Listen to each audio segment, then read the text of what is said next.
Hello and welcome to the OnlyBets Sports Podcast here with Brian Liberati, our PGA Tour expert.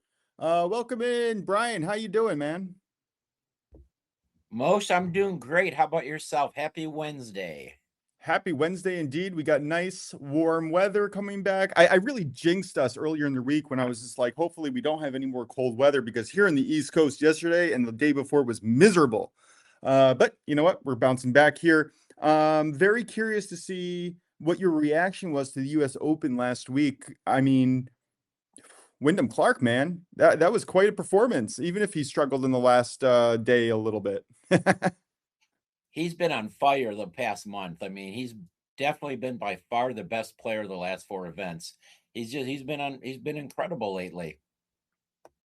Yeah, it's quite a run. I'm kind of expecting him to also do well this week, right? Like, is there any reason why you should?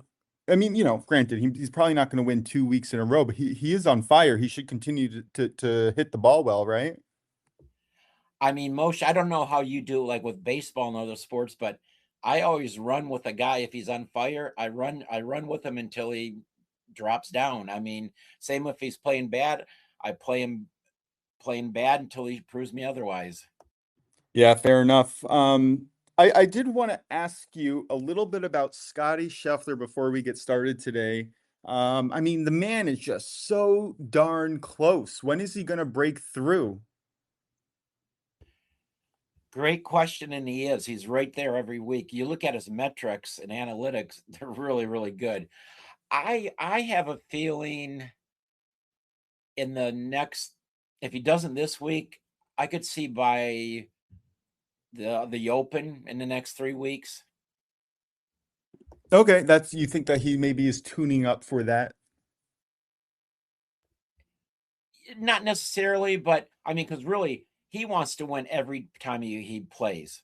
I mean, he doesn't look like it, but he's really quite a competitor internally. I mean, you don't get to that level unless you are a competitor to that level. I mean, the man is a monster. Absolutely. He doesn't look that way though when you watch him, but no, he's got that fire inside him. He wants to beat everybody bad every week. Yeah. So okay, we're gonna get into PGA first, and hopefully Drew comes in a little bit later so we can talk about the NBA draft, which was last night as well, or at least the first day of it was.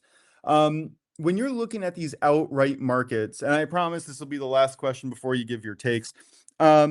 Is there any value in taking the without Scotty Scheffler market instead of just taking the better price with him in the field? Moshe, that's a fabulous question. Earlier in the year and last year, I was playing a lot of winner without Scotty. Haven't been doing that as much lately. Like I said, I know he's close, but I'm not playing it that way lately. That's fair enough. All right, so who do you got for this weekend? It's the Travelers, if I'm not mistaken, right? I'm sorry, I should really have this pulled up before we No, do our shows on Wednesday. Which it's the which Travelers. Do you it want me to is. just give a quick synopsis of the course? Oh, yes, please. Yeah, what are we looking for? Like, Okay. is it Yep. tee to green? Is it Yes, putting? sir. Like, what? Yeah, what are we Yep. looking at? Okay. First thing is it's the TPC River Highlands course. It's one of the shortest courses on tour. It's under 6,900 yards, which I know for a lot of people sounds long, but for the pros, very, very short. So, what you just mentioned, you need to be precise off the tee because if you miss the fairways on this course, the penalty is about 0.41 shots, which is almost a half a shot. It's the eighth hardest on tour in that regards. Also, too, the greens are only 5,000 square feet. They sound big, but truthfully, I think the third smallest on tour. And what happens with those greens, they really don't even play 5,000 square feet because they have a lot of drop offs and runoffs. So iron play too, very precise iron play, and your short game needs to be really good. Your scrambling needs to be really good this week because if you miss the green, you're going to have some funny shots, almost like what we saw at the Open this past week. One other quick thing before I talk about plays. The other thing with this course, it's interesting. The course history for each player is very important. It seems like guys that play well here almost every time. Guys that do not play well do not play real well every time. So I did factor some of that into it also. Now, one other quick thing too. It's a signature event. There is only 71 players this week. Rory is not playing this week. So it's a very small field. Also, it's a no cut tournament. So what the books do, and maybe some of you have seen this, the prices are not the best. They don't give out much this week because small field, no cut. So I'm going to offer a couple plays I normally don't do just for value because I hate giving out like minus 160 and all this stuff. So I have two players I like for winners. And again, I always do this just to give people options. I like Tommy Fleetwood this week. Tommy's been playing fabulously. In fact, his last 5 tournaments on tour, he's finished tied 5th, missed cut, tied 4th, tied 11th, tied 11th. If you look at his metrics and analytics, every part of his game is in the green or on fire. He has no weaknesses to me right now. And he's very accurate off the tee, great iron player. So, and he's a great short game player. So I like Tommy a lot. He's at plus 1750.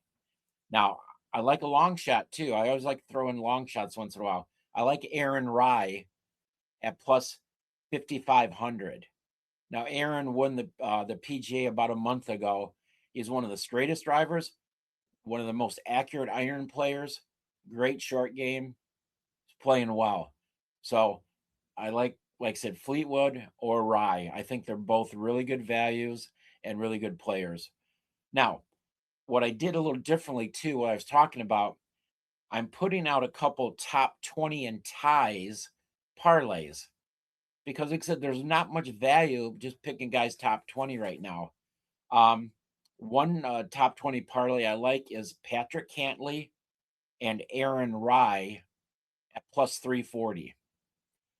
Cantley, the last 8 times he's played at TPC River Highlands, has finished top 15 or better. He's finished top 10 4 of the times. So I got to ride with him. Like I was talking about with Wyndham Clark earlier. I got to ride with a guy that's hot, especially at a course like this. And then what I talked about, Aaron Rye. To me, it's a perfect fit for him. And then I do have another top 20 parlays, a top 20 in ties parlay, excuse me. I have Xander Schauffele. Xander could even win this week. I mean, he's getting close too. He's been playing really well. He plays well at this course. And I also have him hooked up with Wyndham Clark.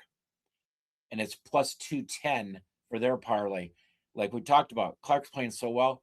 I got to ride the guy until he proves me otherwise. Now, what I've done then too for round 1 or for tomorrow's play, they're both under, just so everybody knows, they're both under round matchup, not 2-ball matchup.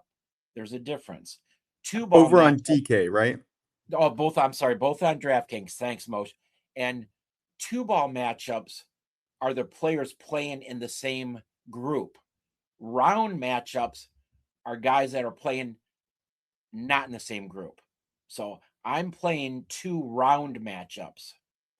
And I've got Maverick McNeely over Minwoo Lee at minus 108.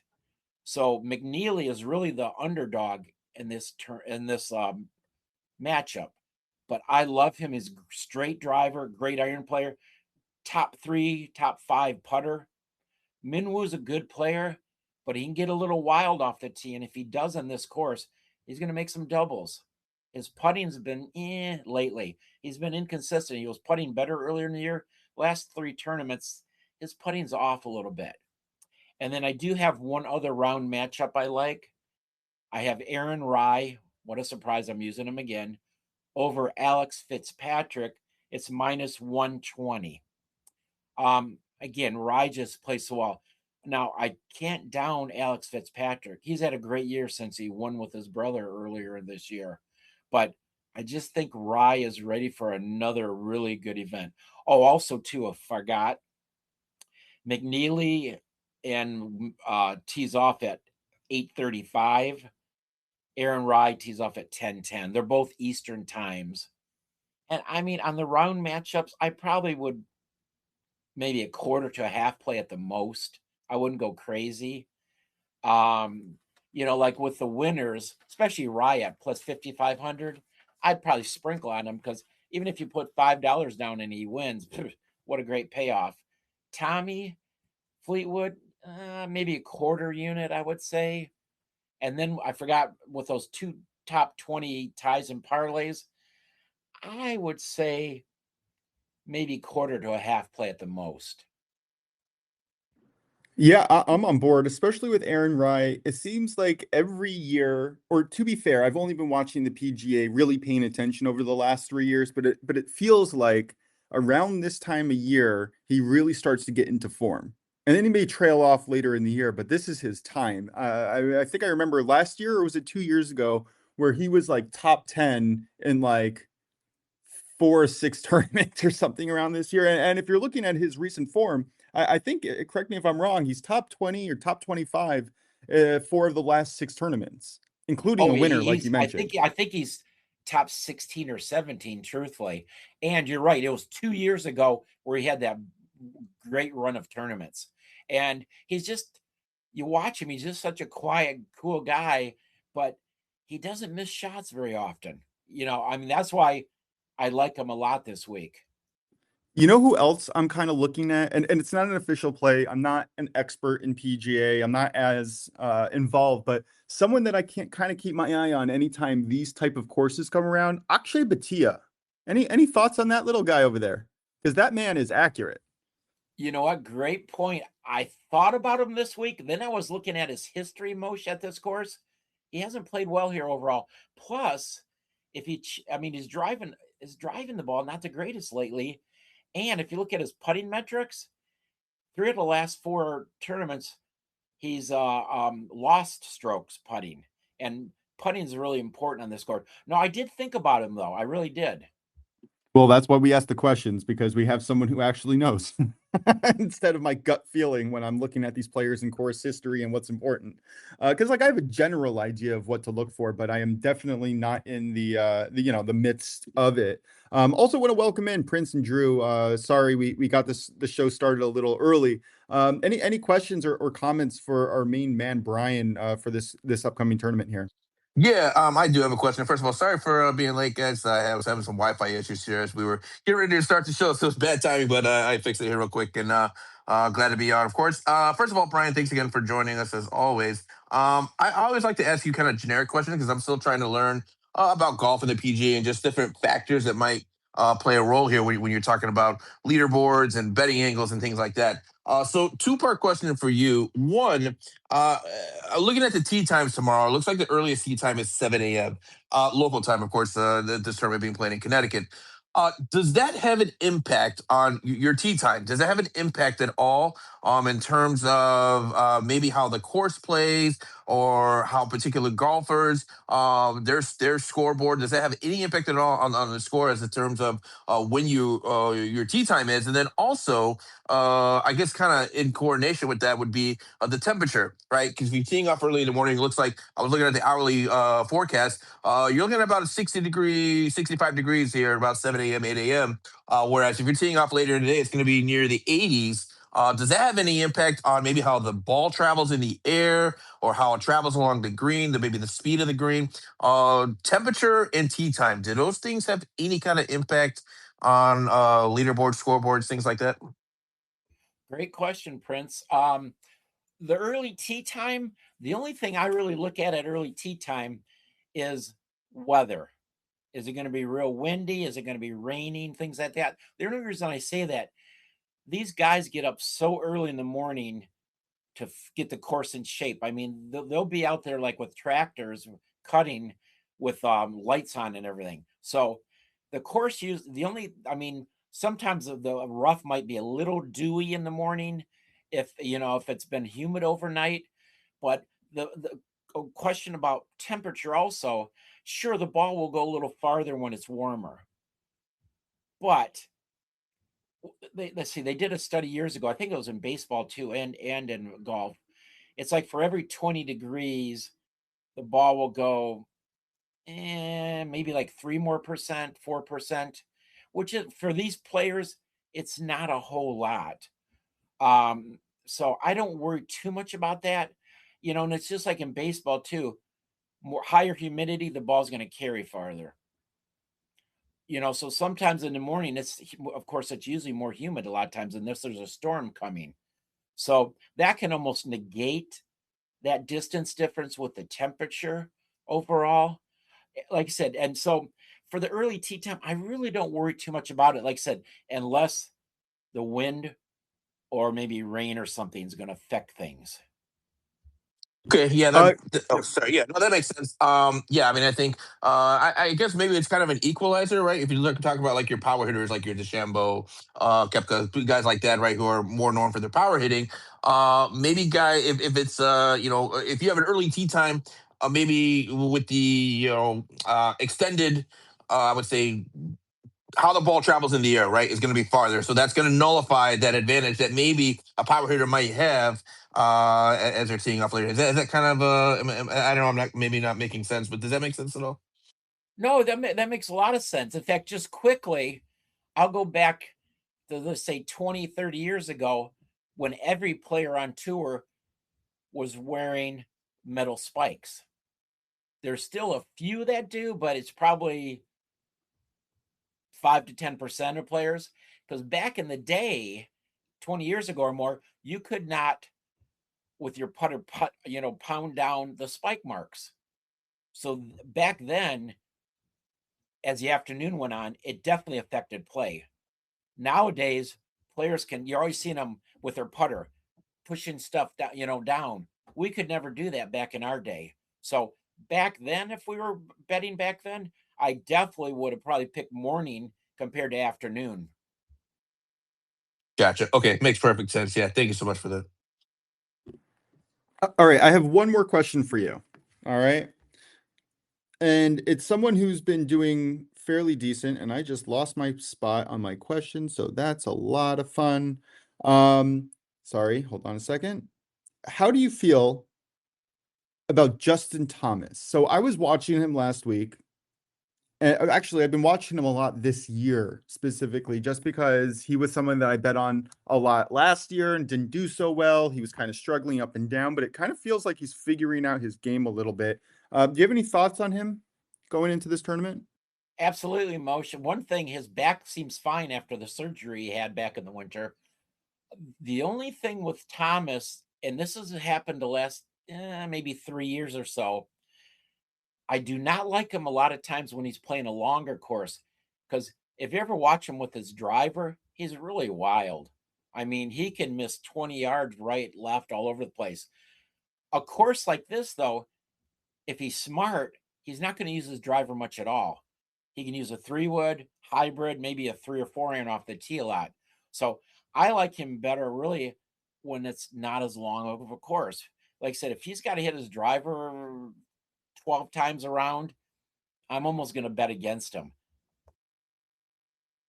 Interesting. Yeah, that's going to be something to look out for. Live looks. How are these guys using their drivers? How far people? How accurate they are?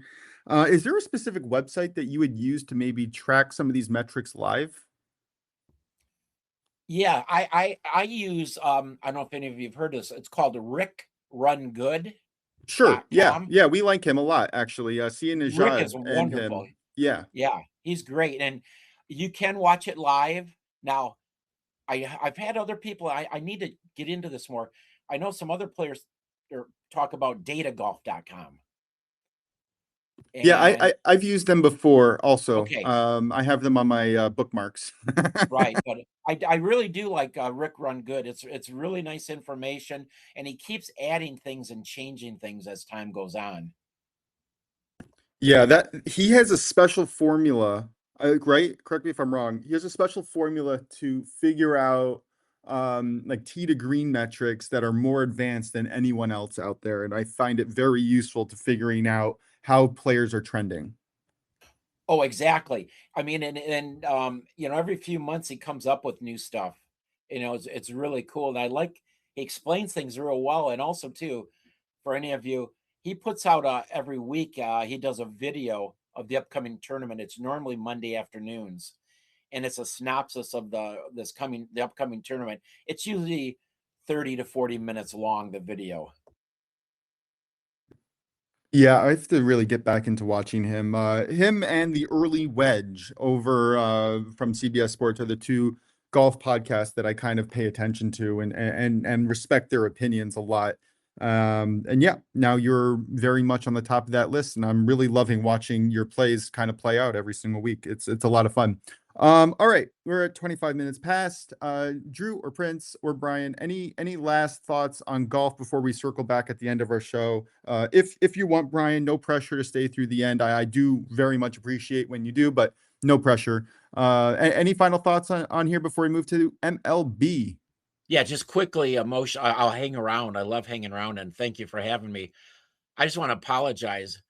I had my first losing week of the year last week. I can't believe it. How dare you? I know. No, I'm so pissed, man. I was like, listen, man, it happens. This is a very hard world, and the best bettors in the world only hit 56% of the time or something like that. I know, so but I had like a, I don't know, 18 week or whatever it was run, and then boom. I hear you. No, we definitely appreciate it. And it was fascinating. Last week, it was fascinating. So many things went wrong for some amazing golfers, and there was nothing you can do about it. There's just nothing you can do about it. Yeah, Prince, what's going on? Yeah, I just wanted to give Drew an opportunity to speak here. First of all, thanks, Drew, for coming in, dude. Did you have any questions for Brian here about golf or anything? Drew, if you're there, I just want to give you an opportunity to speak. Okay, cool. Yeah. Didn't want to skip over you. I didn't want to skip over you. Yeah, sorry, Drew, for keeping you on the sideline for so long. Oh yeah, definitely. But I want to say I appreciate your knowledge, Ryan. It's just like that one song. I'm only human after all. I think it's Take Me to Church. So you're only human, man. Making 3 weeks one losing week. That's good. That's really good. Yeah, I would take Drew, that run. Yeah, no, sorry. Go ahead. Yeah, I would take that run for sure. All right, Drew. Let's switch focus here. I'm going to bring you to the MLB. Casey Mize yesterday. Oh, sorry. First of all, let's recap yesterday. We went straight into golf. I went 1-0. Nice little cash on the Phillies -1.5. They scored 7 or 8 runs in the top of the 9th with 2 outs to just demolish the Nationals. Gosh, looking at that closer, I'm forgetting the name at the moment, but just absolute dejection. He had 2 strikeouts in the top of the 9th. Nationals could have walked home with the win, and they lost by 5 or 6 runs. It was just embarrassing. So, like I said, though, I like the Phillies bullpen a heck of a lot more than the Nationals. Drew, I know Casey Mize kind of struggled a little bit. I actually bet live his player outs under 17.5 because I was like, there's no way he's going to continue scoreless through 6 innings. So I did cash that, which kind of negated it. But yeah, Croatia, 3-way money line cash, no problem. Any other comments from yesterday? Yeah, 1-1 overall. The Croatian one was kind of sweaty, 1-0, but their defense was pretty stout. I can tell the Panama was like overwhelmed. But Casey Mize, yeah, he went 5.2 innings. So 1-1. They 1-1 day. The Yankees got to Casey a little late. So yeah. Yeah, they could have taken him out 1 batter early and we would have been happy. And Prince, how did you do yesterday? I accidentally double bet everything from World Cup because my book didn't sync yet. So I sometimes I follow your VIP channel and I apologize. I should be watching it every single day over on what is it again?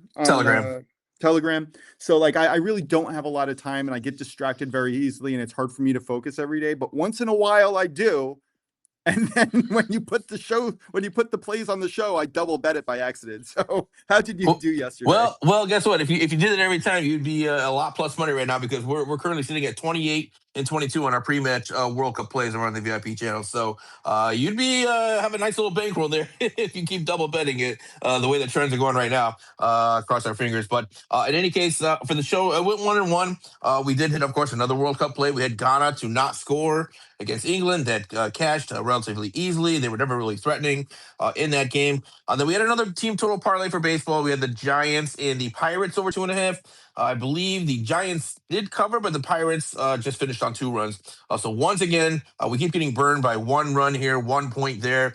We're losing these bets by a very, very slim margin. But overall, went 1-1 for the show picks yesterday. Yeah, not terrible. Looking for a better day today. All right, now we can go to Drew for his MLB bet for the day. Where are you going, Drew? Yeah, let's go to the Red Sox. It's at Coors Field. I'm going to target Kyle Freeland under 15.5 outs minus 130. I expect negative regression. He had 7.1 innings his last start against the Pirates, pitched pretty well. Before that, I think he pitched 5.2 innings, and I think 5.1 as well. So I think negative regression is going to hit, especially Kyle Freeland. If you look at his past history before those last like 2 to 3 starts, he's only covered this like one other time, and he's facing a Red Sox team that can be hot.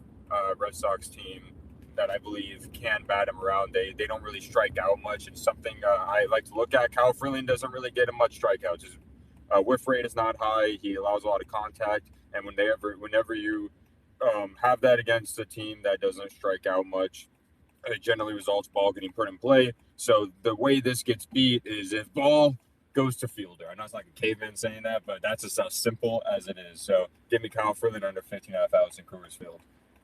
Yeah, I don't mind that at all. If you guys were paying attention, shout out to our live listeners yesterday. I think correct me if I'm wrong, I shouted out the Red Sox to win by 2, and I think it was the Brewers to win by 2, and both of them won handedly. So hopefully you guys got a little bit extra cash yesterday.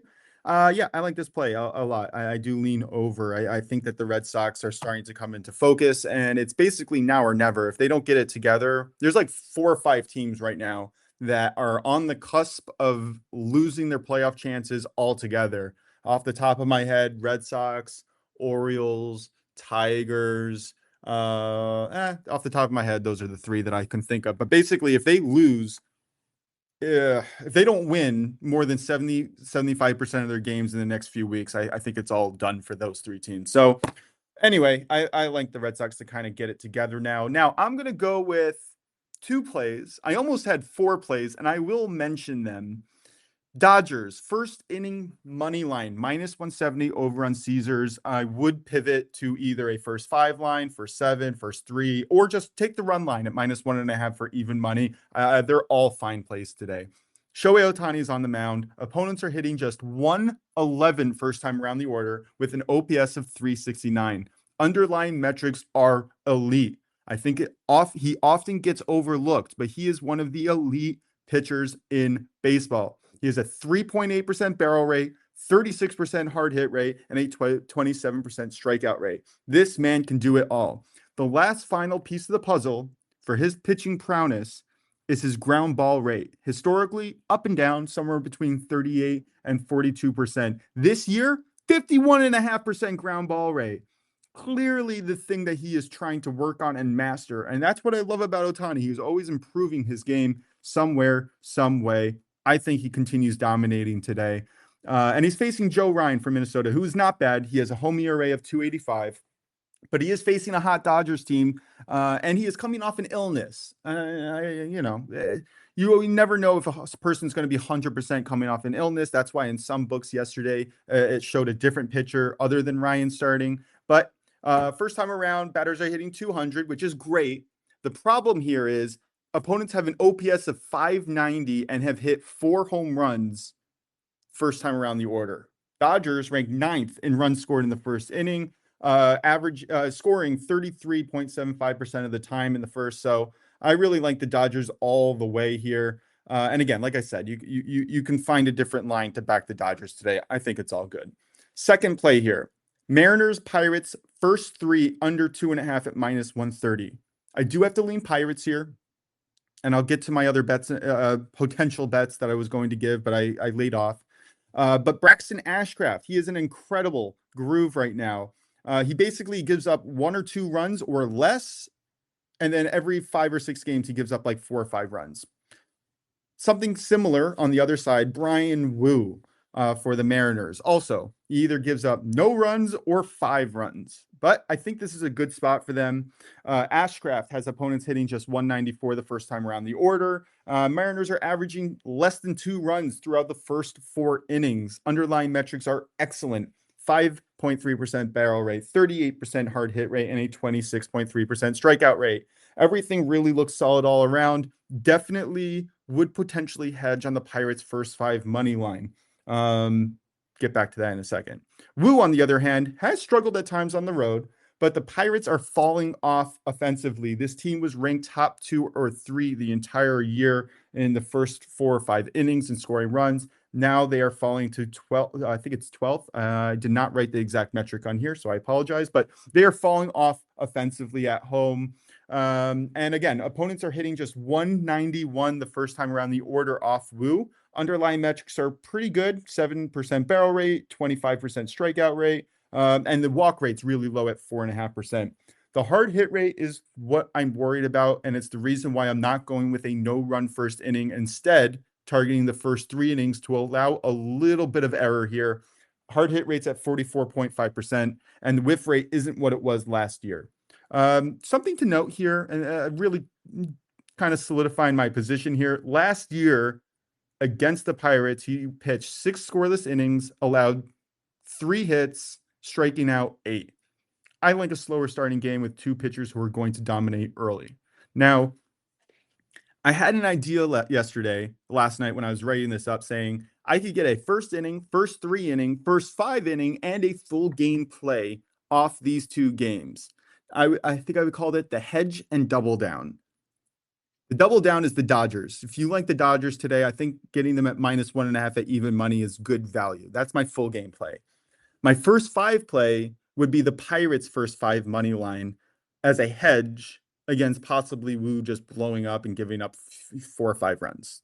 I think all of those things can hit, but my official plays are going to be the Dodgers' first inning money line at -170 and the Mariners' Pirates' first 3 under 2.5 at -130. Drew, any thoughts on these plays? I like the plays overall. I completely agree with you when it comes to the Brian Woo thing. He spoke that too. Like, I was thinking the same thing. He either gives up 5 runs or he gives up 0 runs. So yeah, I like your plays. Yeah, and usually those runs come after the 3rd inning. So between the 3rd and 5th innings, when I would look out to fade Woo in case he does struggle a little bit. Prince, any thoughts on either Drew or I's play? And what do you got today in the MLB? No thoughts on you guys' plays, but for myself, I do have 1 play today. We're going to stay away from the team total parlays because those haven't been hitting at the rate that I like. So we'll take a day off from that, but we'll still play a team total. What I'm going to attack instead here is the Phillies and the Nationals game. It's Miles Mikolas Day. And we tend to like to fade him on the days that he's starting on the mound. So I am going to absolutely do that here. Give me the Phillies first 3. Team total over 1.5 runs. You're going to get that at -105. We don't expect Mikolas to go long on the mound here. He's sitting at just 2-6 on the season with a 5.47 ERA. So I think there's a great opportunity here for the Phillies to get a couple runs in the first 3 before he gets yanked. So give me the Phillies first 3 team total over 1.5 at -105. Yeah, I like this a lot. The only thing I would be careful of is if they put in a reliever for an inning or 2 to stretch him as much as they can, but it doesn't look like they are. So I really like attacking him early. And this Phillies team is hot. I mentioned this, I think, 2 or 3 weeks ago. I said, I think the Phillies are going to go on a run. And sure they have. They've scored, I don't know. I have to look at the exact numbers, but they've been averaging over double-digit runs for a little bit, and it's kind of scary if that team's going to get together. And that's without Adolis Garcia. When he comes back and he's hitting well, this team's going to make a deep playoff run, as Drew would say, in my opinion. Sorry, Drew. I just like ragging on you. All right, Drew. I know at first, before we get into the NBA draft with Drew, Prince, what do you got in World Cup today? Yeah, so you keep forgetting, Welsh. I'm going to have to remind you to write this down on your breakdown list. We got to cover WNBA before World Cup. I want to do W. 100%. That is first. the second time that you've mentioned this More week. than a second. Apologize. It's all right. I'll send you a text later so we can get this official. But yeah, let's get into WNBA. Excuse me. WNBA because it is a little bit quicker than the World Cup. So I like to get this one out of the way. We do have 4 games tonight in the W. 2 games I'm looking at here in particular. I'm looking at the Lynx taking on the Washington Mystics. I like the Lynx here on the money line as part of a 2-leg parlay. The Lynx opened up as 6.5-point favorites. They're all the way up to as much as 9.5 on some books right now. So they're absolutely getting bet up here.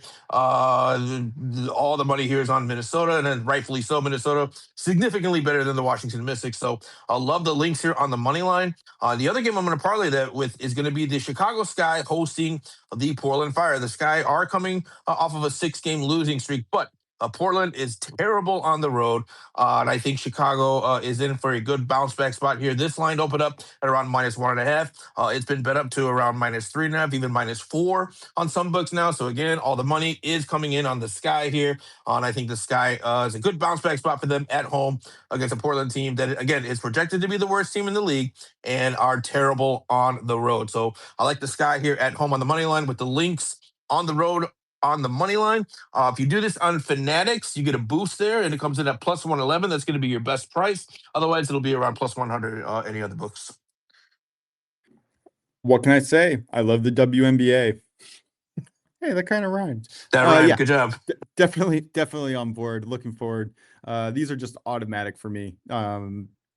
Yep. What else can you say? All right, give me a World Cup, baby. What do we got? All right, World Cup. Here we go. So, as you guys know, we cover games 24 hours in advance. Sorry for my voice, guys.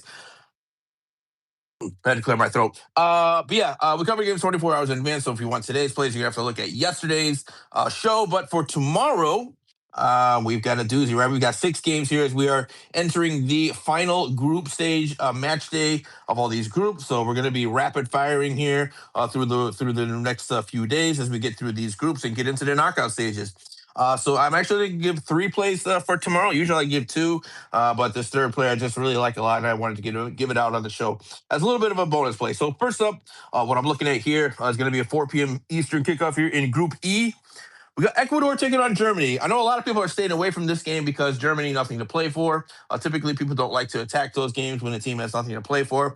But I'm going to be on the other side of this one. I think Germany, with a rotated side, you have to wonder how interested they're going to be in this match. Ecuador, everything to play for here. A must-win situation for them. And if they win, they should be set up for the knockout rounds. I think sitting at 4 points. Looks like 4 points is the cutoff line. By the way, I know me and Brad were talking about that earlier this week. We thought it might be 3. Looks like that's getting moved up to like 4 points now. So it looks like if you're at 4 points and you're, +0 on your goal differential, should be enough. As long as you're not in a negative goal differential, it should be enough to make it to the knockout stages. So I think Ecuador here fully incentivized to go for the win. And look, this is still the team that finished second place in South American World Cup qualifying, just behind Argentina. So they had a disappointing result against Ivory Coast, let in a late stoppage time goal, and that one. And then, of course, it took a near World Cup record 15 saves from Eloy Room of Curacao to keep Ecuador off the scoreboard in that one. So I think you had a couple things going against Ecuador that are a little bit of an anomaly. This is still a solid team defensively, and going against a German team that, let's be honest, they have not looked overwhelming this World Cup. Remember, this German team was tied 1-1 with Curacao in the 40th minute. This is also a German team that was losing to Ivory Coast late in the second half before they got 2 goals and ended up winning that one. So this German team, not exactly great, not exactly an overwhelming side. You're looking at a possibly heavily rotated German side in this game. I think Ecuador is fully incentivized to win this game, and I think they do. I'm going to take Ecuador straight up on the money line here at +265. My next game here that I'm going to look at is going to be the big one here for the United States taking on Turkey. Of course, it would have been a big one, except this is one of the dead rubbers. However, with that being said, I still think we see goals in this one. I don't know what lineup we see. Maybe we see rotated sides for both teams. But in any case, I think that's going to lead to more goals, more open play. Nothing at stake here. Usually when there's nothing at stake, you tend to see more goals. And I do think Turkey finally will get a goal against the United States. So I'm going to look at BTTS and over 2.5 goals here at +100. Again, I think both teams should get on the board. I think we see a high-scoring game. And a game that really doesn't matter. It's just a vibes game at this point. So give me a lot of goals in this one. Turkey, USA, both teams to score over 2.5 +100. Then the final game here that I had to add onto this bet slip because I just really like it a lot. We're looking at Paraguay taking on Australia. The other game in Group D, which does matter, has huge knockout stage implications here. Both of these teams are sitting at 3 points. Now, if they draw, they'll both be at 4 points, right? Which is the cutoff line. What we are projecting. However, Paraguay currently sitting at a -2 goal differential. That could come back to bite them. I don't think Paraguay is going to want to get into a situation where they're going to have to rely on their -2 goal differential to be enough to get into the knockout stages. So for that reason, I think Paraguay's going to have to go for it here. I think they got to go for the win. And I think that's going to lead to a very, very physical game between these two sides. Both of these teams are very physical in nature. Of course, Paraguay coming from South American region. We all know about South American soccer. It's very physical in its nature. And of course, Australia, the same thing. Very physical the way that they play. They've been played that way for years. So I think we're likely to see a lot of tackles in this game. I'm going to stay away from yellow cards because it seems like the refs are kind of swallowing the whistle in this World Cup. They're not calling as many fouls. They're letting the players play. So I'm going to stay away from fouls. But what I am going to play is tackles. Over 30.5 tackles at -120. I think you're likely to see some very, very physical play between these two sides who are really both going to be going for the knockout stage here. So Paraguay, Australia, over 30.5 tackles. That comes in at -120. Sorry, had to find that mute button. Wow, well done. First of all, I love the Ecuador play. Model very much backs it. So you can find this up to +290 in some places. I got this at Bet Rivers, and then it's +285 on The Score, formerly ESPN. So definitely shop your lines, but 100% on board over there. Another team, not that you mentioned them, but a team that I ran through on my model here that the model lengths a little bit of regression, positive regression. We like Uzbekistan coming up on this Saturday. I know that they played miserably the other day, but I do believe you, and I believe that the talent is there. So that is a team that I'm going to be targeting. And then talking of positive regression, Turkey, freaking score, man. Also link them on the money line over USA. USA, like you said, it's a different things to play for, right? Yeah, absolutely. Yeah, like I said, I think Turkey has to find them. I mean, they've had 60 shots without a goal. That's just almost unheard of. I wonder if it's a World Cup record. I'd have to look into that. But this seems too good offensively. Now you got to wonder who's going to play in this one. I'm expecting a full lineup, right? I think these guys are going to want to go out on their shield for national pride. You don't want to leave the World Cup without a win and without a goal. I think that'll just be a huge stain on the country's reputation, soccer reputation. So. Yeah, definitely a lot of good soccer coming up, especially when once we start getting into the knockout rounds, everything becomes a lot more intense. Out of curiosity, do you expect the current rate of goals to continue through the knockout round, or do you think that people will start playing a little tighter as we get further and further along as the stakes get higher? Yeah, so typically speaking, the further you go in the knockout stages, the tighter things get, right? Because there's more at stake. So teams are typically more cautious.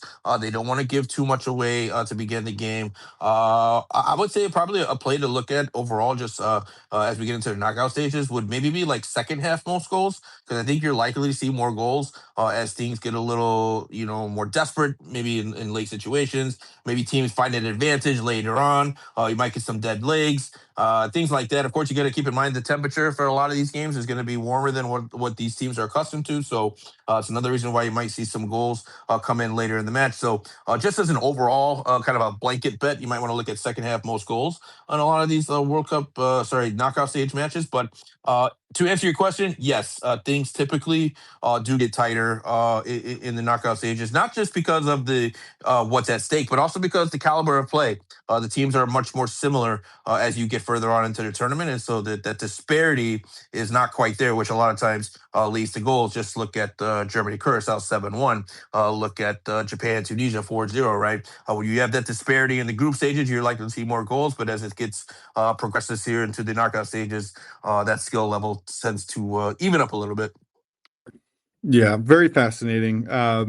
I also wish that I bet goal scorers in the first round because of what we're talking about now, where goals are probably going to be a little bit more limited coming up. And by the way, real quick, just a side note, I know we had our futures bet. We had over 10 own goals. I believe we're sitting at 8 right now.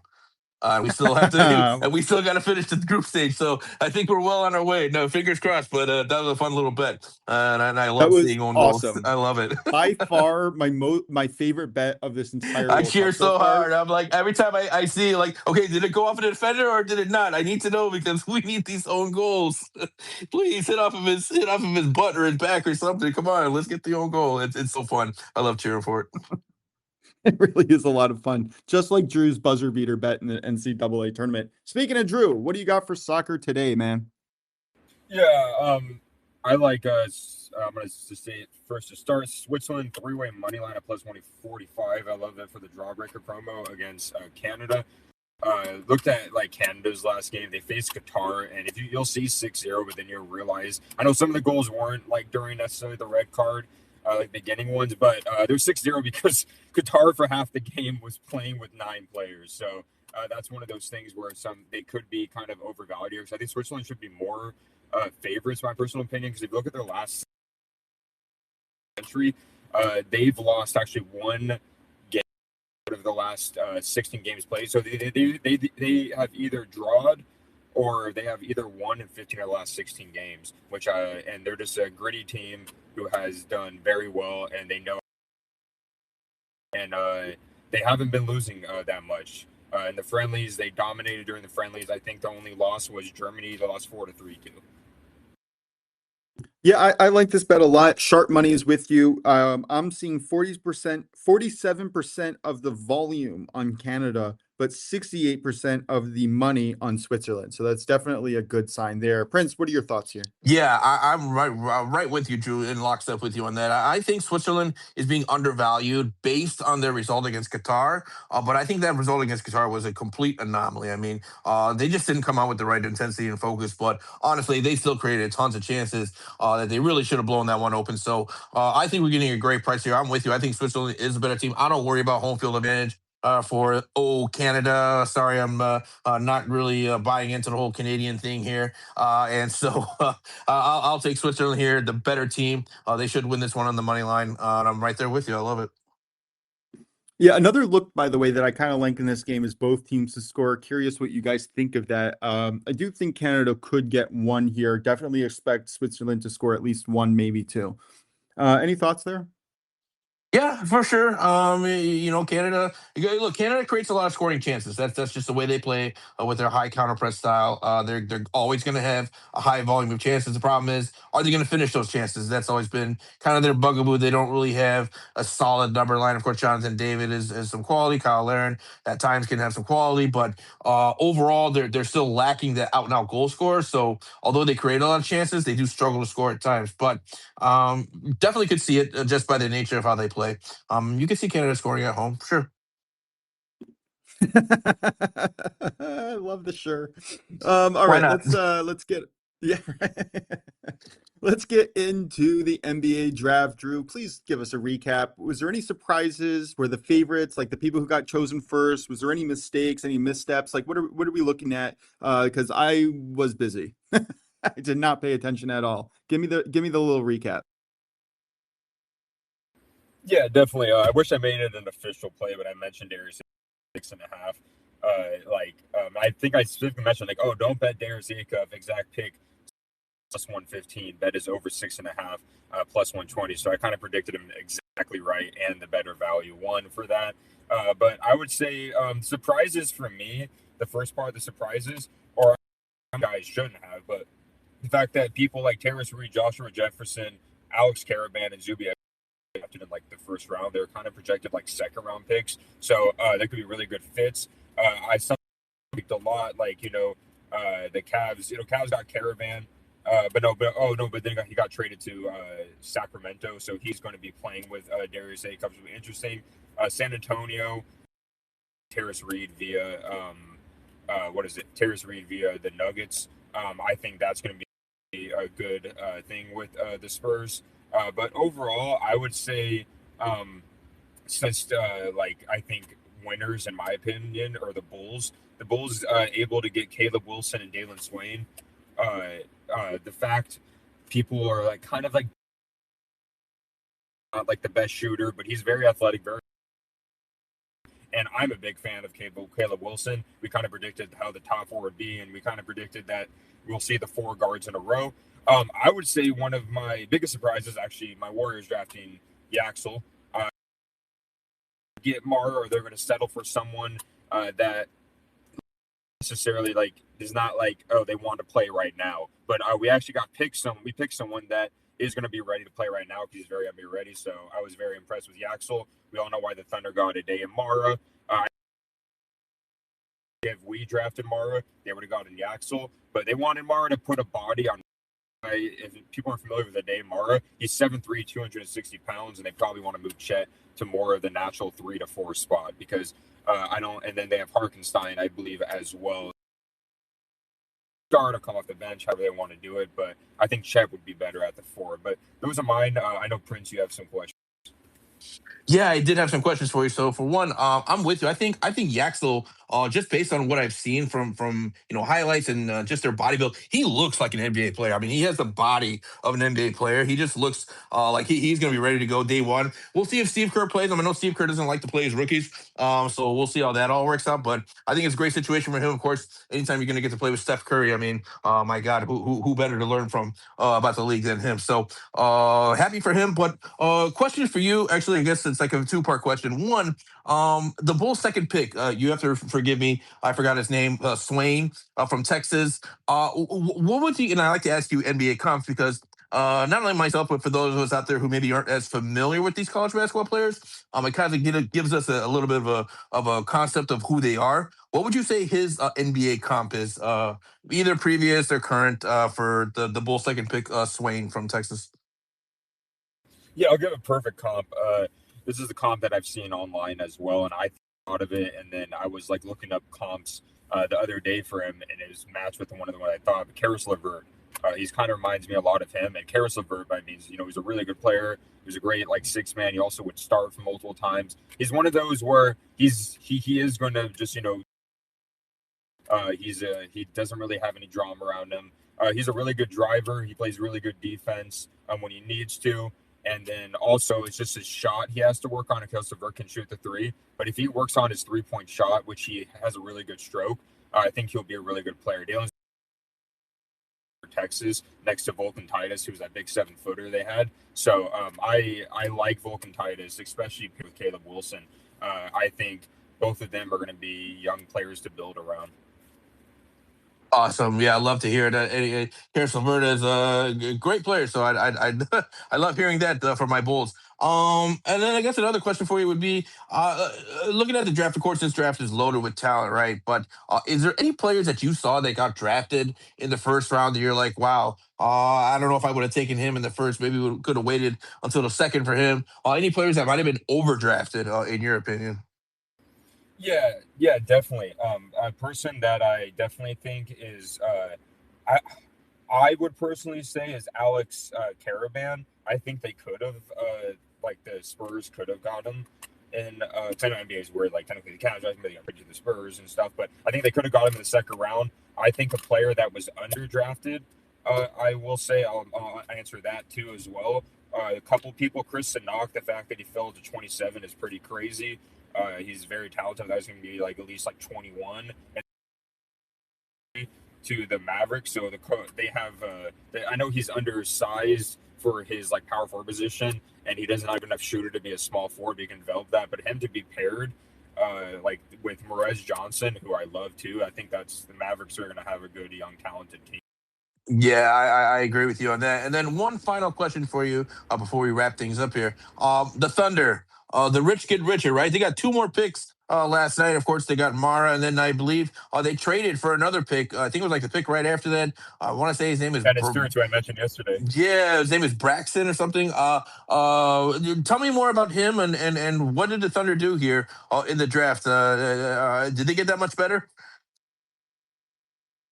Yeah, they got Mr. What I love is they got Bennett Sturts because they traded their McCory to Detroit, which was like via Memphis. Bennett Sturts yesterday that if the OKC gets him, he's going to be an amazing like coming off the bench player.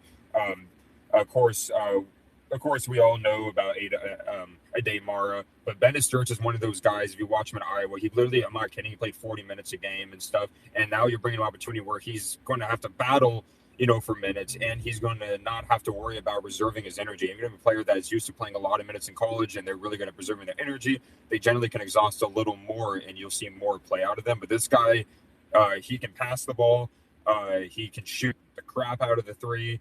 And also, he knows how to run an offense to a T, and he's an amazing leader. He doesn't whine about fouls. Usually, like if you watch his highlights, they call it on the highlights. But if you watched him play, you'll see if he fouled somebody, he put it on him. I want to say this real quick too, because I know you kind of mentioned this yesterday in chat. I think the best bang for their buck pick, and I think the player that I think that was drafted in the lottery that is the best pick overall, just based off what the impact they're going to make, is Kingston Fleming. Needed a point guard because Teacher McCollum is not a pure point guard. He's a really good shooting guard. Jalen Johnson, but it takes a lot out of his game. We know he gets triple doubles, but I think if they have a true guard like Kingston Fleming, it's going to open up the offense. He's extremely fast, athletic. It's kind of like you said yesterday. He's to be like possibly the best player in the next few years, and I think this is the Hawks team. It took the Knicks the farthest, and I think Kingston Fleming is going to open up this offense. Yeah, great information. And going back to the Thunder, of course, they're likely to lose Hartenstein and Lou Dort in free agency. So I think maybe getting two replacements there in Mara and the other guy. I keep forgetting his name. I'm sorry. But both of those guys, maybe those are two replacements, younger, cheaper replacements for Lou Dort and Hartenstein. Of course, Dort maybe more of a defender than what they drafted. But in any case, brighter times here for the Thunder. I think the train keeps rolling along here for OKC. They're going to be right back in the thick of it again for years to come. So shout out to them and their organization. But yeah, Drew, thanks a lot. I love hearing your college basketball takes. Of course, we probably won't touch on college basketball again until a few months from now. So I definitely wanted to take this opportunity to talk some NBA, talk some college basketball. As we're likely not going to revisit until probably October-ish, to be honest. Yeah, and as much as I want to bring up Bronny James just to throw a shitstorm in the mix here to talk about for the next half an hour, let's get to our question of the day here. We're coming up on the hour of our show. Drew, any question of the day? Actually, I do have. I did have one that was, I guess, kind of NBA draft. Did you ever have it's kind of like draft related in general. Did you ever, for your sports team, whether you watched them draft somebody or something, did you ever see one of your teams draft something? Why we drafted and they turned out to be a really good player? Like, do you ever have a really bad take in your mind? Of course, our bad takes don't shine like the analyst's bad takes, and then you realize it could be wrong. So it gets to be a bad take in general, and then you're like, okay, I'm absolutely wrong. I think that's a good question. I saw this question on YouTube the other day. I'll say personally, I don't really get involved too much into the drafts. Football a little bit, NFL because it's directly related to the current season. So how about this? It could be any sport take you made, or anything. Yeah, I don't really. I try not to get too invested until I see someone play for a few games and I have data and analytics to kind of back me up, because the transition between two professional sports is just such an extreme. You never know how someone's going to be able to react. So I don't really have an experience like that. But Prince, what's your answer? Yeah, this one's easy for me. I'm going to go way back here in the early 2000s for the Chicago Bulls. They drafted a college basketball player from UConn, Khalid El-Amin. I thought he was going to be outstanding. He was great in college. I think he ended up getting phased out of the league in about 3 years. So he did not have a long NBA career at all. He was not very good. He was I believe it was a lottery pick, if I'm not mistaken. But yeah, I had high hopes for him, and oh man, that crashed and burned. Hey, Brian, do you have any take on this question or anything else you want to kind of, free flowing conversation here? Moshe, I have a take that still hurts my heart. Prince, I'm sorry. I'm sorry. I'm a big Green Bay Packer fan since 1963. Sorry about that. But I know. Boo! It was in the. No, I'm sorry. Go I ahead. know. Yeah, I I get will it. say, Brian, I'm on your side in that rivalry. Boo! Thank Both you. of you. Go Thank ahead. you. Thank you. But it was in the 80s. I can't remember, mid 80s or late 80s. The Packers could have taken Barry Sanders and they took Tony Mandrich. Ugh. Yeah, that's gotta hurt. I hope whoever made that decision got fired. I don't think so, but it was like as soon as I saw that, I thought, "Are you kidding me?" I just couldn't believe it. I hear you. Drew, what's your answer? So mine's not from my necessarily team, but because like I do of course have some of my team where I thought a player going to pan out, but this was probably my worst. Usually I'm good at judging like the NFL draft who's going to pan out. When I saw Joe Burrows last year, I thought he was absolutely amazing at LSU. But I thought since like, oh, he didn't do much beforehand. He had Jamar Chase, Justin Jefferson, all these talented, like players around him. Thought it was a one-off. I didn't necessarily. I wasn't saying I think he would be a bust, but I didn't think he. I said like I don't think he's going to be as good as people think he is, and this and this and that. Like I don't think this will translate. He'll be able to do this kind of stuff. Boy, was I wrong. And I'll own up to that. He is a great quarterback. I know he can't stay healthy as we expect, but I was definitely wrong about all his intangibles. So, yeah. Hey, I don't think you were alone in that take.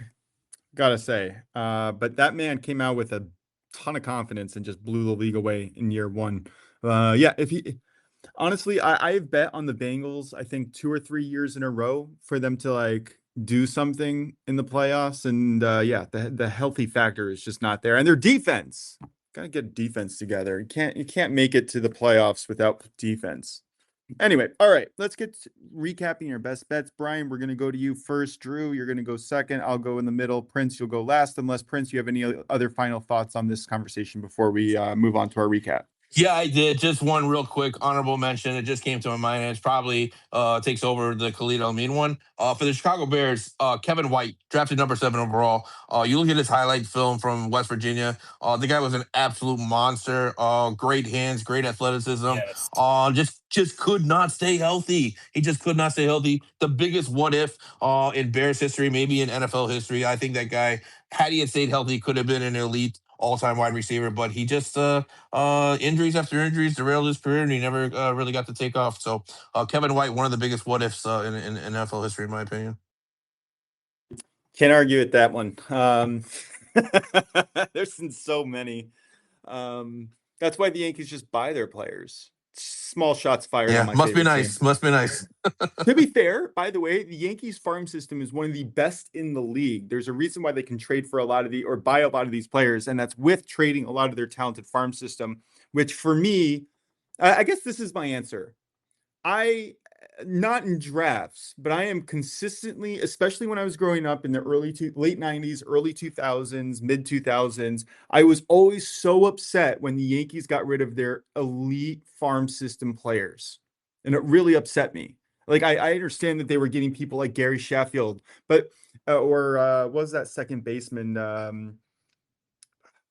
They traded a lot of their talent for these stars at the peak or end of their careers, and it always really upset me. And I feel like the Yankees could have been so much better if they just let their farm system come to them. All right, Brian, what recap? Oh yeah, instead of 27 rings, you can have like 30. 35. Brian, what are your best bets for this weekend? Okay. I got a couple winners I'm looking at. I have Tommy Fleetwood at plus 1750 and Aaron Rye at plus 5,500. I have 2 top 20 in ties parlay. I have Patrick Cantley and Aaron Rye at plus 340. And I have Xander Schauffele and Wyndham Clark at plus 210. And then for tomorrow, for round 1, and again, they're both under round matchups, not 2-ball matchups. I have Maverick McNeely over Minwoo Lee, minus 108. And I have Aaron Rye over Alex Fitzpatrick at minus 120. Absolutely looking forward to a bounce back weekend. Yeah, I'm excited. This is going to be a great tournament. Drew, what's your best bets here? Kyle Freeland under 15.5 outs at -130, and for the Jawbreaker promos, money line at +145. Love it. All right, I got the Dodgers first inning money line -170, and the Mariners Pirates first 3 under 2.5 -130. Prince, close us out. So for me, guys, in the WNBA, we're looking at the Minnesota Lynx and the Chicago Sky and the money line at +111 over on Fanatics. For the major leagues, give me the Phillies first 3 team total over 1.5 at -105. In the World Cup tomorrow, we're going to be taking Ecuador on the money line at +265. We're also going to be taking Turkey, USA, both teams to score and over 2.5 goals at +100. And then we're also going to be taking Paraguay, Australia over 30.5 tackles at -120. That's going to do it for us today, guys. This has been the OnlyBets Sports Podcast Wednesday edition alongside Stern Bets. Drew DeLucchi. Big shout out to Brian for joining us as always on his Wednesday spots. We appreciate you guys. We'll be back again tomorrow live on X at 11:30 a.m. Eastern at OnlyBets Podcast. Have a great afternoon. Let's cash out these tickets. And remember, what if Kevin White had stayed healthy? Biggest what if in NFL history. We'll talk to y'all tomorrow.